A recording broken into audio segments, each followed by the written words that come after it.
Hi friends, ఈరోజు అయితే మా ఊర్లో బతుకమ్మ ఉంది, అందుకే బయలుదేరినాము. ఇంకా మా మిట్టుగాని కూడా తీసుకొని పోతున్నాము. వాడికి కూర్చోరా అంటే ఒక్క జాల కూర్చుంటలేడు. ఇక్కడ అక్కడ అన్ని కోతిలాగా తిరుగుతుండు. ఎప్పుడెప్పుడు వెళ్ళాలా అని చూస్తున్నాం ఊరికి. ఎందుకంటే ఊర్లో బతుకమ్మ చాలా బాగా అవుతుంది ఇక్కడికన్నా. మన సిటీలో కూడా బాగా అవుతుంది, కానీ ఊర్లో ఇంకా వేరే అదే ఉంటుంది. మా ఇంటికైతే వచ్చేసినాం అనమాట. చూడాలి మా అమ్మ ఏం చేస్తుందో. ఇంకా మా మరదలు కూడా ఉంది, ఏం చేస్తారో చూడాలి ఇద్దరు. వావ్, బతుకమ్మ అయితే వేరిచ్చేసారు. ఇంకా ఒక పెద్ద పని అయిపోయింది. ఇంకా జస్ట్ తయారయ్యేది అదే ఉంటుంది అనమాట. చూడండి మా ఇంటి మహాలక్ష్మి ఎంత బాగా తయారయ్యిందో బతుకమ్మ తిని.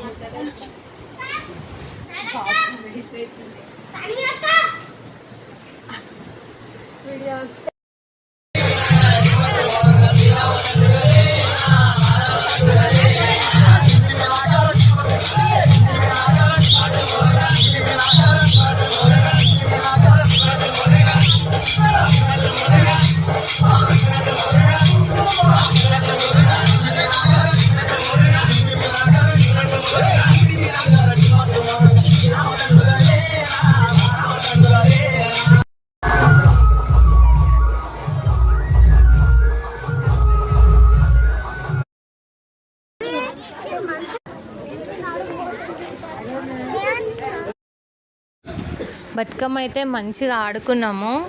ఇంకా తీసుకొని వెళ్తున్నాం అన్నమాట బతుకమ్మని. ఇంకా చెరువు కాడికి అయితే వచ్చినాము. అందరు ఇంకా చాలా మంది ముంగల ఎత్తుకొని కూర్చున్నారు.